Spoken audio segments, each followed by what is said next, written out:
I move to ministers to the question for our questions to the Minister for Agriculture, Environment and Rural Affairs, and I call on the Al.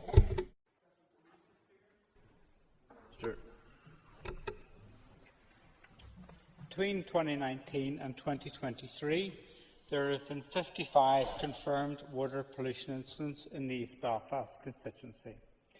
2 instances were assessed to have a medium severity environmental impact. The other 53 were assessed as having a low severity environmental impact. The 2 medium severity incidents related to an eye water incident in 2019 and an agriculture incident in 2020. NEA issued a warning letter and claimed cost recovery in relation to the NI water incident, and a breach of cross-compliance regulations was progressed in relation to the agricultural incident. In respect to the 53 low-severity incidents, formal enforcement action is not normally considered. However, NEA will work with the polluter where identified to ensure the pollution is stopped and that action is taken to minimise the risk of reoccurrence. Of the 53 low-severity incidents, 10 had a domestic source, 15 an industrial source, 6 were related to NI water assets, and 1 was of an agricultural source.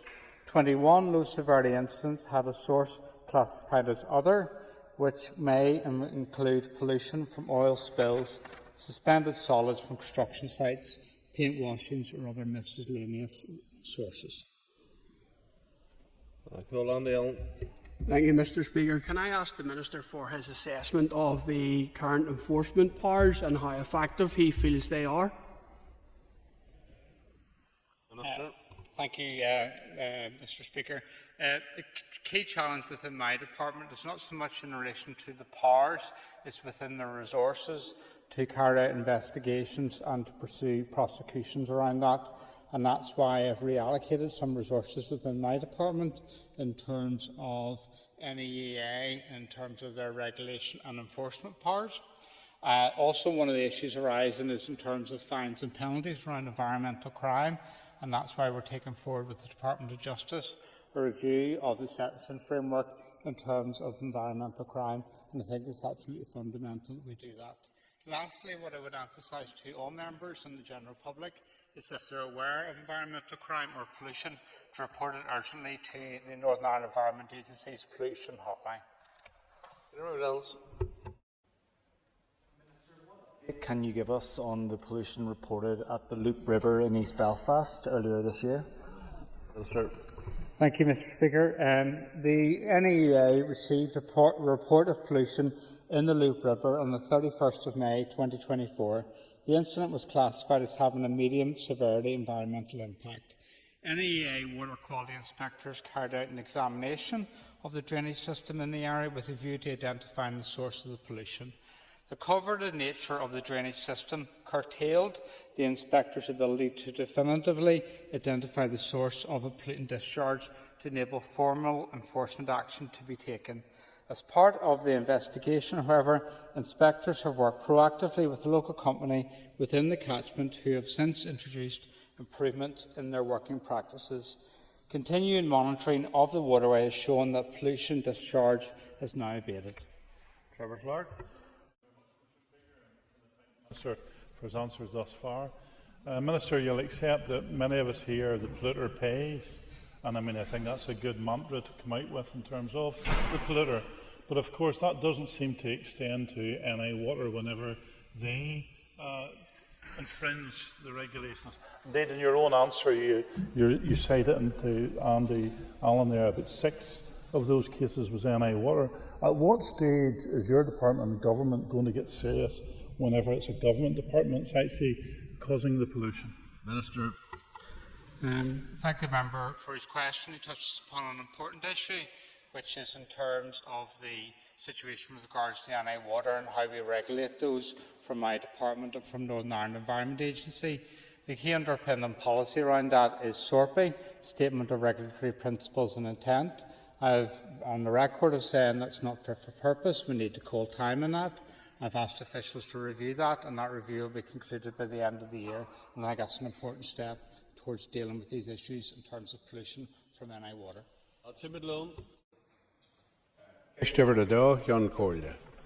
Minister.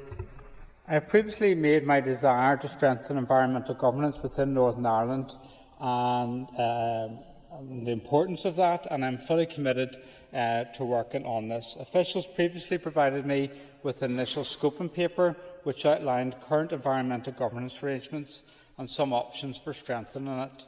This was an internal exercise for my consideration as part of policy development. It was not for publication. Officials are continuing to progress work on ways to strengthen environmental governance, and I will provide a further update to the Assembly in due course. Any firm and final proposals to strengthen environmental governance will need to be brought forward to the Executive for consideration. Mr. Malone. Much, Minister. And could I ask you, given that the announcement of the scoping exercise coincided with an SDLP motion calling for the establishment of an independent environmental protection agency, which the Assembly supported, have you, Minister, scoped the support of your Executive College for such an independent agency? Minister. So I've started work in terms of strengthening environmental governance upon taking up office, and I asked officials to do that scoping study within the first few weeks of taking it up.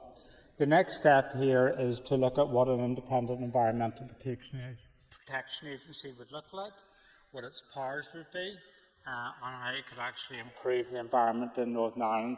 And I'll be announcing next steps in the next number of weeks. As part of that, there will be a call for evidence to get different views on that, and I'll be engaging with my executive colleagues as part of that process, recognising that any legislation or any proposals to set up an independent environmental protection agency will require executive approval, so I will engage with the executive as part of that. Robinson. I thank the Minister for his questions, or for his answers. Could I ask the Minister if he could provide an assessment of the role of the Office of Environmental Protection? Minister. So the Office of Environmental Protection was set up as a result of us leaving the European Union, and it has a significant role and an important role, and I do value that. There's been a number of reports recently published, and they're obviously in the discourse, they've been in this chamber, but also in terms of the media. The issue is that that is one part of environmental governance landscape that has emerged post-EU exit. We still don't have an independent environmental protection agency in Northern Ireland, and that's something we want to consider. But I value the Office of Environmental Protection, and I believe it's doing a good job. John Blair. Speaker, can I ask the Minister what contribution he believes an independent environmental protection agency could make to help environmental protection in general, as well as in the context of initiatives and plans he has already announced, such as the Lough Neagh plan? Thank you, Mr Blair. I am keen to bring forward proposals to set up an independent EPA for consideration by the Executive. I want to explore models that would deliver improved and more independent environmental governance. Much has been said in the past by various individuals and groups about the lack of separation between DERA and NEA's policy and regulatory roles, the need for some degree of independence. It has been said that an independent environmental protection agency could deliver this and more, including improved public confidence in our governance arrangements and a reduction in environmental degradation.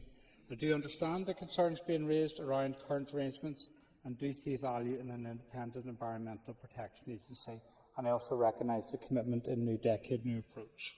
And I've made clear in the past my commitment to this, but we need to work this through to ensure we fully understand the issues and potential solutions to them. This is in a complex area and needs to be fully scoped out in terms of the changing environmental landscape in Northern Ireland. Oliver Giller, new. Three, please.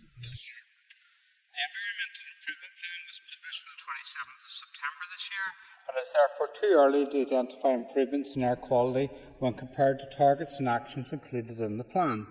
However, the Air Pollution in Northern Ireland 2023 report was published on the 3rd of October 2024 and demonstrated that legislative limit values, target values and air quality strategy objectives have been met for the majority of pollutants monitored in Northern Ireland in 2023. Further information and data from air quality monitoring stations is available on Air Quality NI website via the link which is airqualityni.co.uk. Mr. Gilder, Thank you, John Corlea. Minister, you know that I have engaged with you around significant issues in my constituency in the Granville and Calicia areas. A recent serious issue once again in Granville after hours, during which time no residents nor I could get any contact or communication about that, what was happening. So can I ask what additional resource you provided to NIA to allow them the capacity to deal with ongoing issues that plague my community in Granville and Calicia? Minister. So I am aware of the issues and I'm happy to respond to those.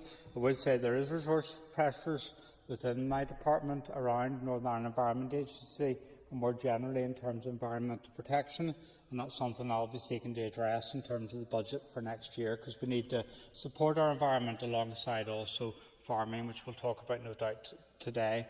The NEA continues to receive reports of odour relating to Granville Industrial Estate, particularly with respect of the Granville Eco Park, which is an anaerobic digestion plant. I'm aware of concerns from local residents, and my inspectors within NEA continue to work with the company and other permitted sites in the Granville Industrial Estate to see improvements in the control of potentially odorous emissions. My inspectors will continue to regulate the permitted installations in the Granville Industrial Estate to ensure permit conditions are complied with, and will take appropriate enforcement action in line with their enforcement policy where necessary. Granville Eco Park Limited is working towards complying with an enforcement notice that NEA issued to the company on the 7th of March this year in relation to odours. Just McNulty. Corlea, I thank the Minister for his answers thus far. Are the actions in the Environmental Improvement Plan sufficient to reduce the number of deaths caused by poor air quality in the north? And for context, these were recently estimated at 900 deaths per year. I'm very conscious of those figures that you quoted, because there are individual lives that are being lost as a result of poor air quality in Northern Ireland. I will do whatever I can in my power, whether it's through the Environmental Improvement Plan or the Future Air Quality Strategy in Northern Ireland, to reduce those deaths and to improve air quality. But this does require a cross-departmental approach, because there's more than just my department that can contribute to this, and that's why I'm working with other executive departments in terms of the actions we can take to improve air quality. Honourable Muir. Thank you, Mr. Speaker, and thank you, Minister. Could I ask the Minister when the consultation on the Clean Air Strategy will be published? Minister. I thank the member for his question. I've set the policy direction for the strategy with my officials, and they are now progressing it. Some actions will be the responsibility of other departments, as I've outlined, and I will work with my ministerial colleagues to finalise this important cross-cutting strategy. It is my intention to publish this strategy for consultation as soon as possible. The pace of work may be impacted by competing resource pressures, but as a priority, I've met with officials and we're seeking to progress it. Alan Chambers. Speaker. Sure.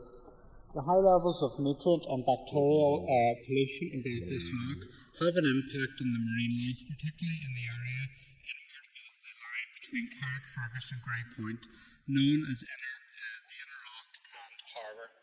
Within the inner regions of the lough, the marine life shows signs of pollution pressures. Shellfish grow well in this nutrient-rich area, but require cleansing before human consumption.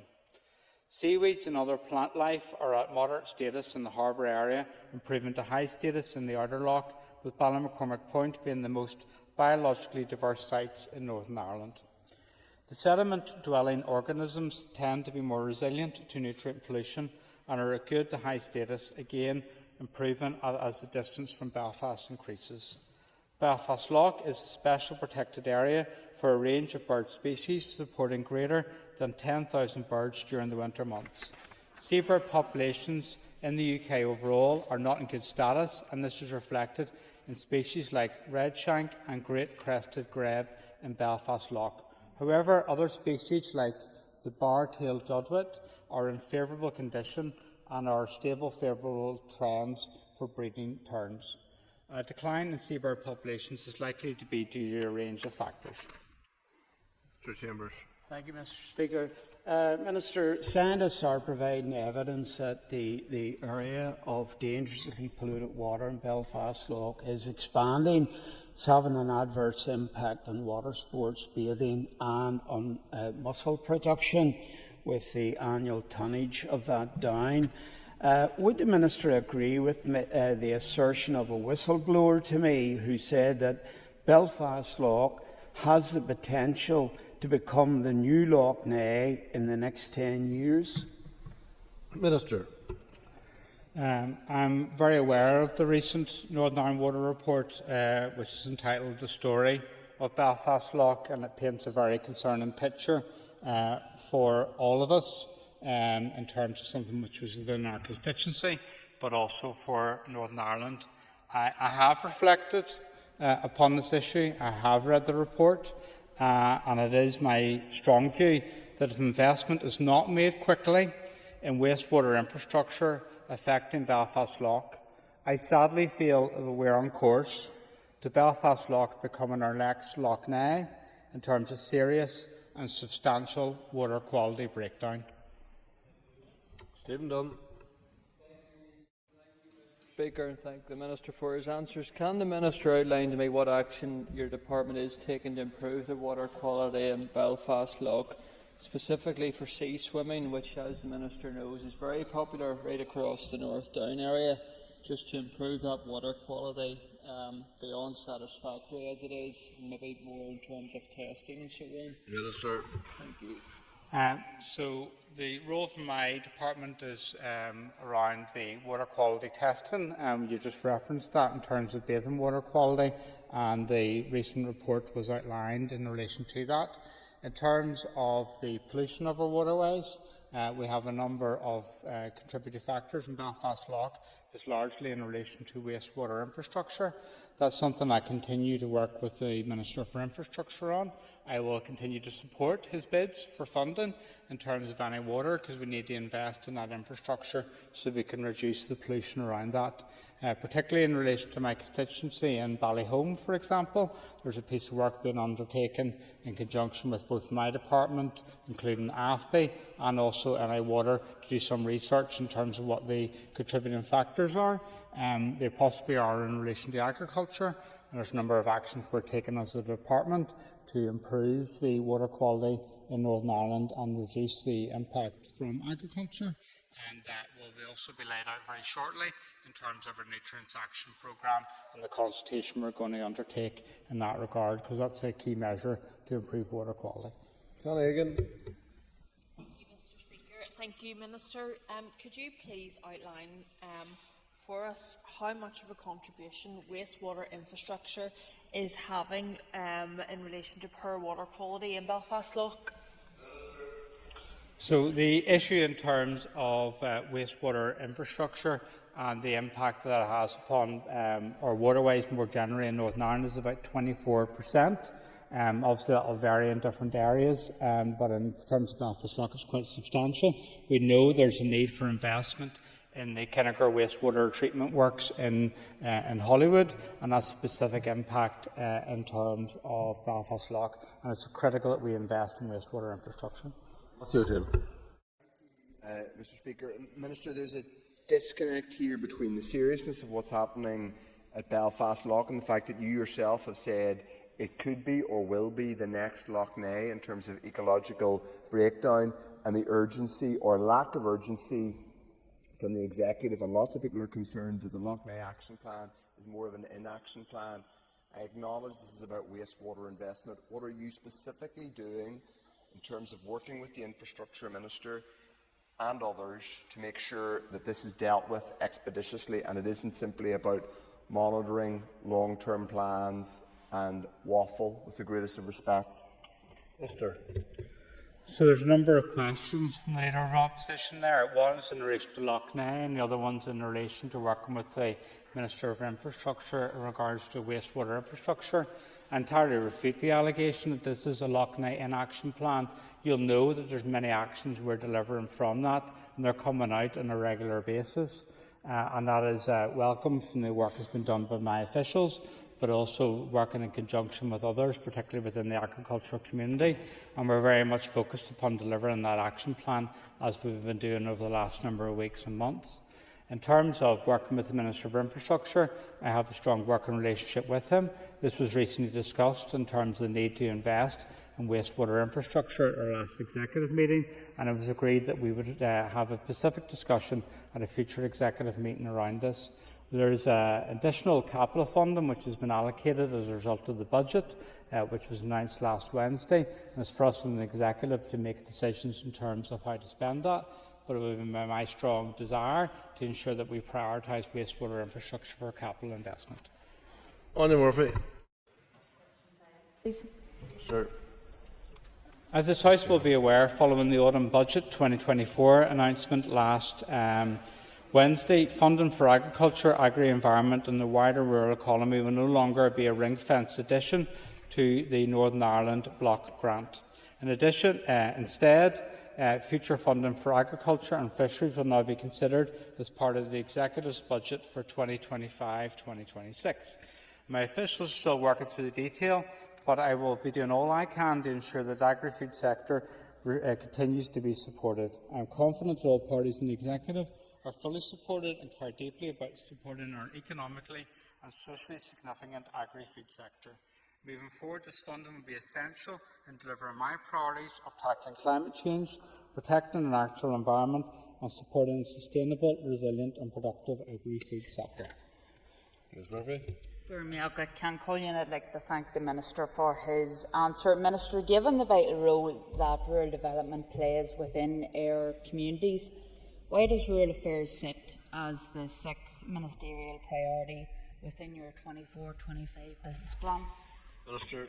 So, rural affairs is a priority for me, and that's something I've been spending time on.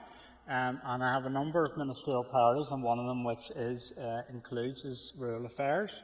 That's something that we are progressing in terms of developing a new rural policy, and that's something we'll seek to be consulting about that in due course. I'm also doing efforts to see how we can restore funding for rural development. This was lost as a result of leaving the EU, and it's something I want to see how we can restore that. And that was discussions I was with the Finance Minister on Thursday in relation to that. It's absolutely vital that we support rural communities and we reflect the needs of them today. I also want to speak a bit more in terms of the budget. The decision that was made for this funding for farming and fisheries no longer to be earmarked, and for that just to come as part of our block grant to Northern Ireland is a concern for me. I wish to see that funding alongside rural development to be ring-fenced for Northern Ireland, because we need to protect those communities, and that's something I will be working with my executive colleagues on to secure that. This funding was earmarked up until the end of March of next year, and it's important that we provide certainty going forward, and that's something I'm quite keen to do. Gail McElveen. Thus far, can I ask the Minister if he'll be joining with the UFU and the NFU at the rally in Westminster on the 19th of November to show solidarity with our farmers? I'll check my diary in relation to this, but I want to comment a wee bit in terms of the issue you've raised, which is in terms of the inheritance tax and agricultural property relief. This was a bad budget for farmers, and one of the biggest issues around this is that decision in terms of agricultural property relief. Northern Ireland will be disproportionately affected as a result of that, and I am meeting the Secretary of State today and will be raising the issue with him and asking for a rethink in relation to this. We need to provide succession planning for farming in Northern Ireland so we can encourage the young people into farming, but also ensure the future successful family farms in Northern Ireland. And this move in terms of inheritance tax has severe impacts in terms of inhibiting that generational renewal, and is actually causing quite a lot of angst and concern within the farming community of Northern Ireland today. Colin McGrath. Given the recent announcement about the funding no longer being ring-fenced, is the Minister concerned that there will now be a competitive edge for farming in the south? And what might you be able to do to try and address that? So there already is a disparity in terms of agriculture north and south, in terms of the budget settlements and the investment that is being made. Some of this is frankly the outworkings of Brexit, where the Northern Ireland is no longer part of the European Union. We're down in the Republic of Ireland, the Common Agricultural Policy still applies, and there is funding set aside for this. I can't resolve that, but what I can do is make a case for Northern Ireland to my executive colleagues and also to the UK Government. I also am in strong engagement with ministers in the South around the issues that they're facing and how we can replicate some of the issues that they're doing. So I've had good discussions in terms of sheep support and the scheme that they've been rolling out in the South and how we can try to replicate that in the North. I'll do all I can as Minister to support the farming community in Northern Ireland within the resources I have. Sir. For Lough Neagh, like many water bodies across the globe, the primary environmental problem which leads to the growth of blue-green algae is excessive enrichment of waters with nutrients, specifically phosphorus and nitrogen. We know that the main contributing factors of this enrichment are agriculture and wastewater for both treatment works and septic tanks. The REFOS project, led by AFBI Institute, was completed in 2020 and attributed to sources of excess phosphorus entering the water environment in Northern Ireland as 62% from agriculture, 24% from wastewater treatment works and 12% from septic tanks. Provisional Lough Neagh Pacific data, which AFBI prepared for the Lough Neagh report, indicates a similar pattern, estimating 56% of the total phosphorus load reaching the loch is from agricultural sector, 31% from wastewater treatment works, 1% from septic tanks, and 12% from other diffuse pollution, which is forestry and urban. However, these figures have not yet been finalised, and further work is underway to do that, with outputs expected for release in January 2025. My department's Chief Scientific Advisor's Office is working with senior science representatives from AFBI, DERA's Environment, Fisheries and Marine Group, the Northern Ireland Environment Agency, Northern Ireland Water, Queen's University and Ulster University to oversee a joined-up programme of further scientific work for Lough Neagh. This includes the development of a Lough Neagh science platform and the development and validation of models to apportion nutrient loadings from agriculture and non-agricultural sources at river catchment and sub-catchment level. Further information on source apportionment and the caveats associated with the estimates for the contribution by different sectors to nutrient pollution is contained in Annex B of the Lough Neagh Report and Action Plan. Thank you very much, Mr. Speaker. Minister, isn't it a farce that many inside this House and outside continue to point the finger at our main industry when the truth is, and you've just outlined it today, a significant part of the problem is coming from Stormont departments? Does Stormont not need to get its own house in order before lambasting and blaming the agricultural sector? Sir. So I've been repeatedly on the record that I'm not involved in blame games. That's not where you're going to find me in relation to that. And I also don't believe in some of the language that's been used in recent months around this, because we need to work together to address these issues. We do need to invest in wastewater infrastructure, but we also need to take a better approach to enforcement around environmental crime, and that's why, working with the Department of Justice, we're going to be reviewing the fines and penalties around environmental crime, because we need to provide sufficient deterrent around that. We also need to have sufficient resources, and that's what's key around my budget for next year, so that we can do the regulation, investigation and enforcement activities associated with this.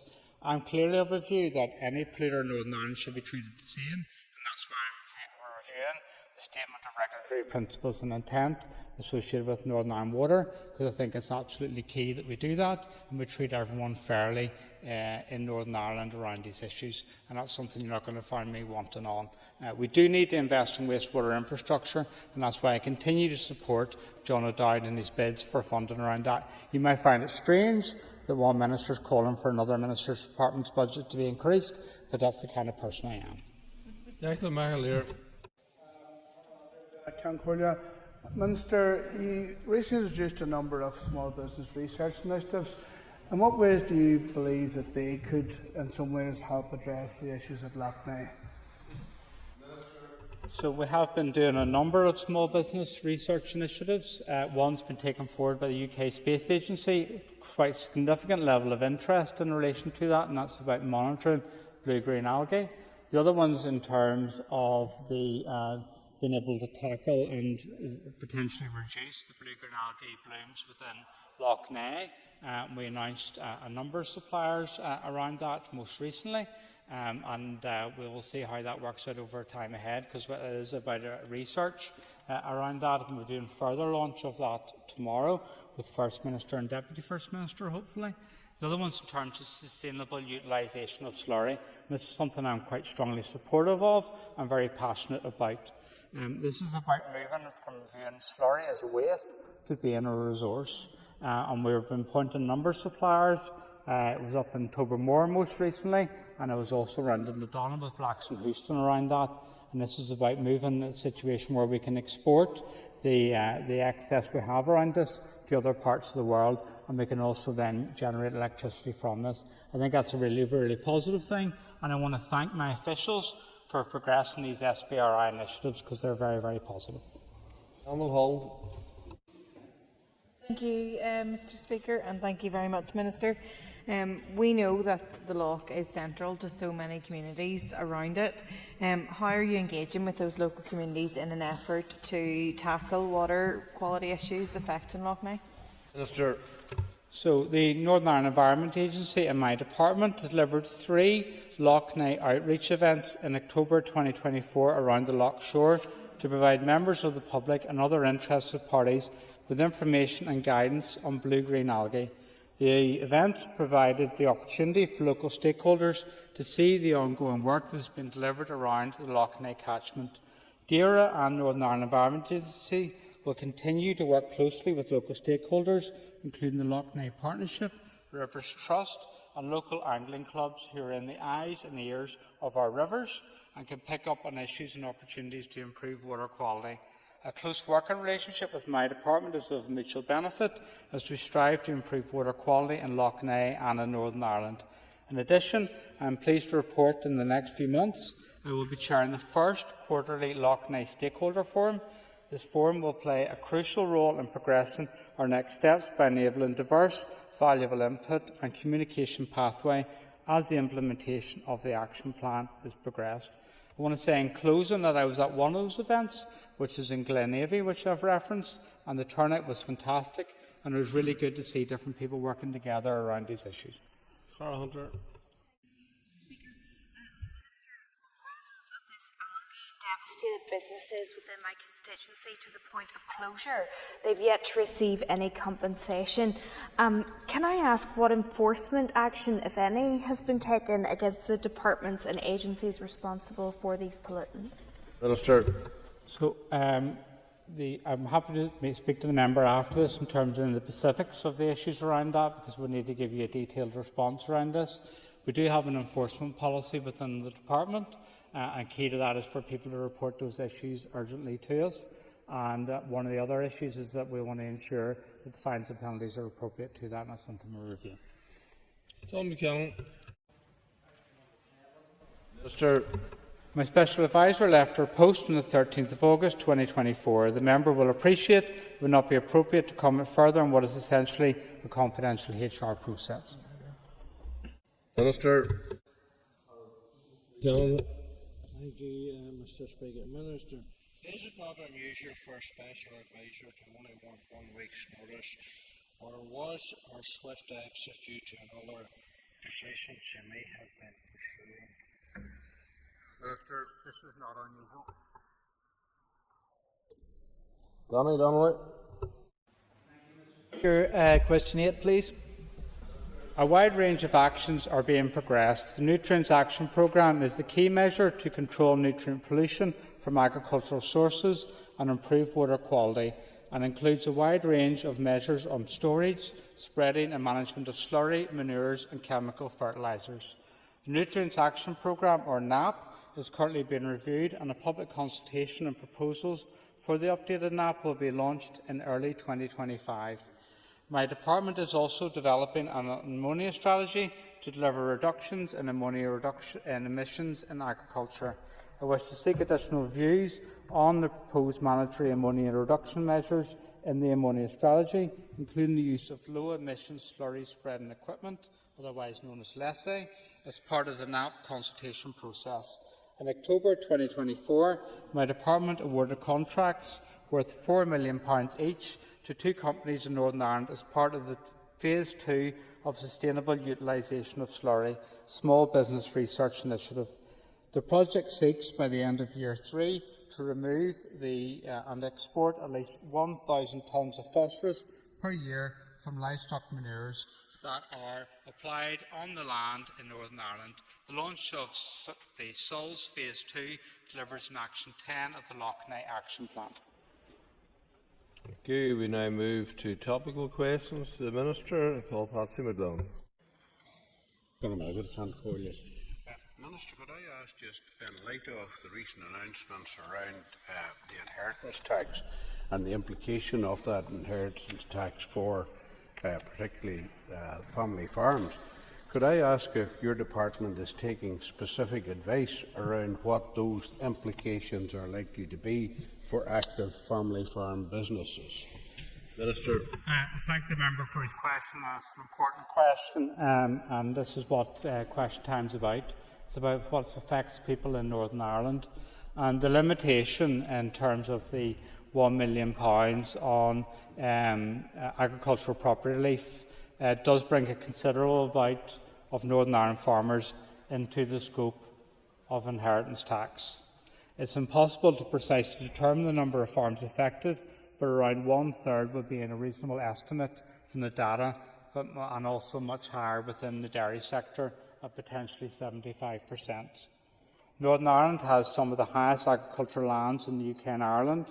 In 2023, the Irish Farmers Journal survey showed that agricultural land was selling in Northern Ireland at an average value of £13,794 per acre. This is a potential impact around Northern Ireland. It is going to have a significant impact in Northern Ireland, and I'm meeting the Secretary of State today, and I've been asking for a rethink in relation to this. We will do all what we can within our department to enable and encourage succession planning, but this is causing real concern in Northern Ireland. Mr. McGlone. Thank you for that, Minister. What I was thinking more specifically was in terms of the professional advice that would be required, say, from the likes of accountancy practices and that, so that you are best armed when you go to meet the likes of the Secretary of State or indeed the Chancellor to make a case best to the Chancellor. Would you consider that as well, please? Because this has been raised, it's creating a lot of emotional turmoil among some farming families. Minister. So I have to focus what the values in my department is around this, but I have spoken to the President of the Ulster Farmers Union about this, and I think we need to work together in this matter. Obviously, they'll commission their own research in relation to this, and I think that will be very valuable in terms of the case we can make in Northern Ireland. And let's hopefully together within this chamber and wider society we can make the case to the UK Government around this. Mr. Speaker, and can I thank the Minister as well. And in the same vein, in response to the member from Mid-Ulster, you talked about succession planning. Indeed, is that not another name for people getting rid of their farms? Because many of these farmers are not actually profitable, and the inheritance tax will mean that they're carving up their farms and they're not viable. So what can you explain more what you mean by succession planning, Minister? So the department recently launched the Farming for Generations programme, which is whereabouts you proactively manage the succession of your farm. And Unfortunately, there is instances where people pass away, and it's difficult then to pass the farm on for it to be successful in the future. We don't want that. We want to see family farms in Northern Ireland to be successful. And that's where we need to plan for the future. My department, as part of that programme, will be assisting people in relation to this. There's more we need to do, particularly in light of this very significant announcement from the UK Government to enable that. For example, inheritance tax is not paid if you pass it on, but you don't pass away within 7 years, and that's something that obviously will come into play if this decision continues to proceed, and that's something we will work with the farming community in terms of helping them the journey ahead. This is a significant issue. I'll do all I can within the department to assist people around us. I hear what you say, Minister, and I think their first example is probably less of a case in terms of farmers not transferring their land in a timely manner. However, has any consideration been given, even indeed your answer to the Mid-Ulster representative was 75%, which is actually higher than the estimate that Rachel Reeves used in Westminster last week. So can your department do more scoping out of the impact this will actually have? Because what we fear on this side of the chamber, and I'm sure others will fear the same, this is going to decimate farming in Northern Ireland. It's not a case of paying the inheritance tax, it's going to decimate the farms. There's not going to be farms in Northern Ireland. Or is this another way to get rid of the farmers? Minister. So my department's done some initial analysis in relation to this. You're probably aware, obviously this announcement was on Wednesday, and we're digging through the details in relation to this. The analysis we've done around that, I'm happy to place that in the library, and hopefully that will help people around this, because we're dealing with an evolving picture. You know the situation in terms of what the UK Government are outlining in relation to this. We're working through the data around this and the different thresholds that are in place, and we'll do what we can to do that. I've engaged with the Finance Minister in terms of sharing the information that we have to aid her in this case, because obviously primarily this is a relationship between the Department of Finance and Treasury. I am very keen to see the success of family farms in Northern Ireland. They're the bedrock of our countryside. It's important that we support them. I'm on the side of farmers. I'm going to do whatever I can to support them through this. Our executive needs to come together with me in terms of ring-fencing the future budget around farming, fisheries and rural development. That's one key measure, and we can hopefully take a decision upon that shortly, which will give an element of reassurance. But these decisions in terms of inheritance tax and agricultural property relief are bad. This is a bad budget for farmers, and we need to do all we can together to try to address those concerns. Sorry. Minister, I'm just in terms of I'm so sorry.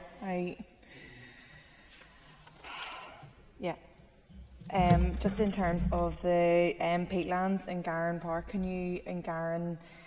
between East Antrim and North Antrim, could you give an update on the progress of that, please? Minister. No problem at all, Shan. So peatlands are quite important to me, and I was up recently at the Caffrey Hill Farm to see the work that was being done in relation to peatland restoration. But what more, rather than just doing the work at the Hill Farm, we're progressing a peatland strategy for Northern Ireland. And this peatland strategy will provide a framework to guide the conservation, restoration and management of semi-natural peatland habitat in Northern Ireland. Peatland restoration will play a key role in Northern Ireland meeting its net zero commitments, providing a nature-based solution to reduce carbon emissions, reduce carbon and also to support climate resilience. The publication of the peatland strategy will be subject to executive approval and is a priority for my department, and I'd be delighted to visit any peatland within your constituency and to see the good work that's occurring within North Antrim. Apologies, Minister. I was genuinely so engrossed in what you were talking about in terms of our farmers and the issues that are coming up. I would love to invite you, Minister, and I'll be in touch with your department for a meeting with Garran Plateau, and I want to thank you for the work that's been done on the peatlands so far. Minister. I'm glad to accept that invite. In terms of farmers, I think it is important, because what we're talking about here is people's livelihoods, and it's causing real concern for people, and it's a concern for me, because this budget was like a bolt from the blue in terms of that decision, and then also then removing the earmarking of the funding. and clearly the UK government is doubling down on that. But we've got an issue in terms of farmers being the custodians of our countryside. I want to work with people, but if we don't have those farmers, we're not going to have those custodians of the countryside. And that's why I think all of us are collectively concerned around the issues around this, and hopefully we can work together. Because the ultimate success of this Assembly and this Executive is how we can work together. Tommy Callum. Mr. Speaker, Minister, from ongoing correspondence I've had with you since taking up your post as Dear Minister, I've no doubt you will have familiarised yourself with the Roger Shannon case, a case which has saw a farm business in the past few years to date receive excess of £3 million based on an alleged fraudulent claim.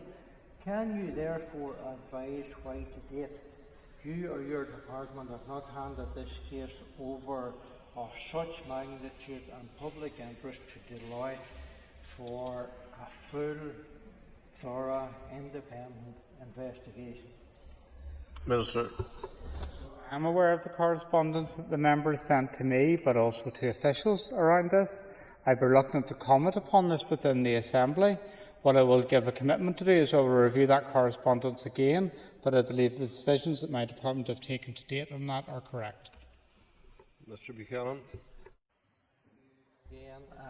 Minister, James Corrigan, the Deputy Chief Inspector of Criminal Justice, advised that this case should be handed over to Deloitte. Why then has that advice been ignored, and why on 2 occasions since taking up office have you refused to meet me on this particular case? Minister. I've outlined in terms of that correspondence my response to this. I understand the members' concerns around what is a very historic case. I will personally review it again in response to your questions around this, and I will write back to the member further to that. But I have corresponded extensively with you on what is a specific case that I understand your concerns around it, but also I have to respect due process. And preside.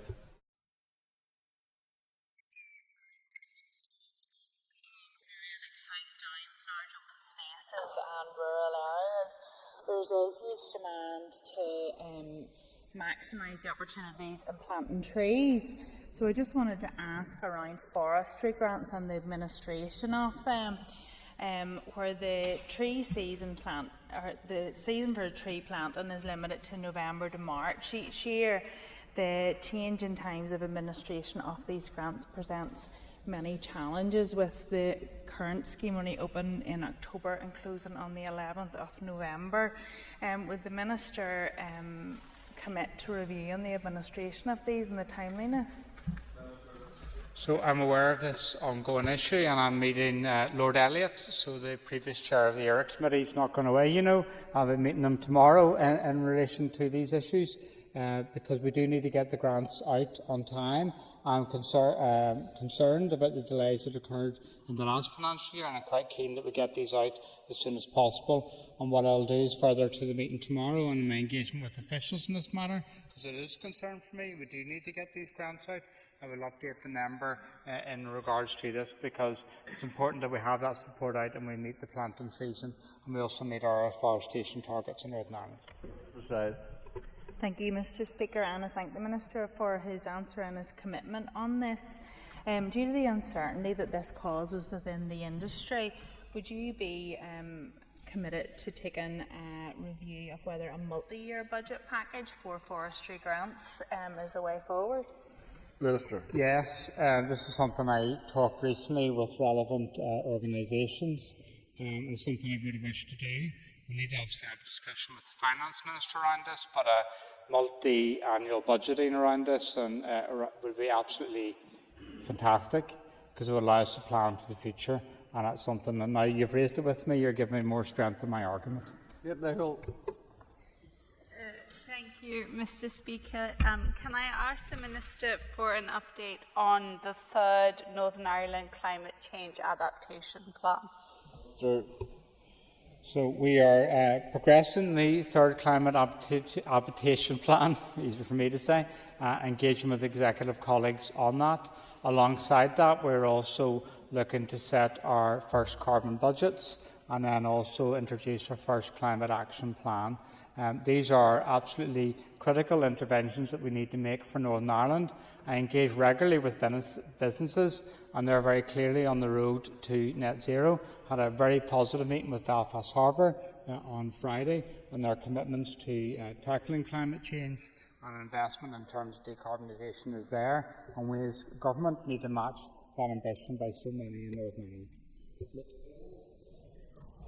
Thank you, and I thank the Minister for his response. I agree that these are critical interventions.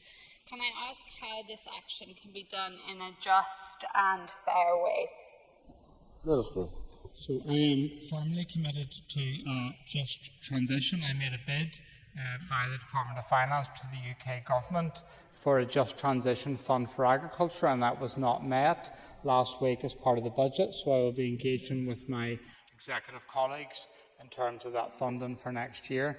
But whatever we do in terms around climate change, we need to work with people, and we need to be able to deliver that in a fair and meaningful way. And that's about practical issues such as, for example, energy efficiency in the home. We need to be able to support people who are being pushed into fuel poverty and address that. We also need to do that in terms of agriculture so that we support farming on its road towards net zero. It's absolutely key, and I'll be making further announcements about this next week. Alan Robinson. Can I ask the Minister for his assessment of the high volume of residents in Ballykelly who are being bitten by what has been described as mosquito bites? Minister. I am concerned around this. I know my department has received correspondence and is considering this. I would, at the first instance, encourage people to consult their general practitioner and the health officials around this. Obviously, it's a public health issue around that. I know my department is looking at the issue, and I know the concerns around it. Mr. Robinson. Mr. Speaker, thank you, Minister, for your answer. Can you clarify if you've had any discussion with Northern Ireland Water, or your department has had any discussion with Northern Ireland Water, to ask if the reed bed installation in 2021-22 at Walworth and Ballykelly may in any way be contributing to the exacerbation of mosquitoes in the Ballykelly area? Minister.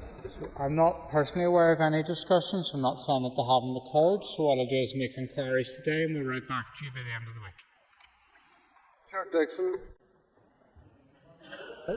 Mr. Speaker, Minister, can you give the House your assessment of the contribution of wastewater infrastructure to water quality issues in Northern Ireland? Minister. So the lack of investment in wastewater infrastructure in Northern Ireland has had a severe impact in terms of water quality. It's contributing to about 24% of the issues in Northern Ireland, and that's why we need to invest in those areas. The lack of investment in wastewater infrastructure is not just holding back house building and economic development, it's also damaging our environment. And that's why we need to collectively work together on how to address this issue. Mr. Dixon. Thank you, Minister, for your answer. Minister, would you agree with me that the separation of grey and foul water is an important aspect in terms of developing that infrastructure? Minister. And the developments that are being taken forward by the Minister for Infrastructure in that respect. Conor Egan. Minister, could you please outline what steps you'll be taking to improve bathing water quality in Belfast Lough? Minister. So the steps I'm taking forward are multifaceted. One is in relation to working with the Minister for Infrastructure and wastewater infrastructure, which is a key issue from question time today. The other issue is in relation to river basin management plans. We're reviewing those in terms of the current ones and also taking into account the report from the Office of Environmental Protection. And the other issues in terms of nutrients action programme in terms of agriculture. So there's multiple areas that we're taking around this, but I'm reliant upon others to deliver the water quality for Northern Ireland, and I'll be focused upon regulation and enforcement for those who pollute our waterways. Thank you. That brings to conclusion questions to the Minister for Agriculture, Environment and Rural Affairs. We now move to the Minister for Communities. And I call Mark Durkin.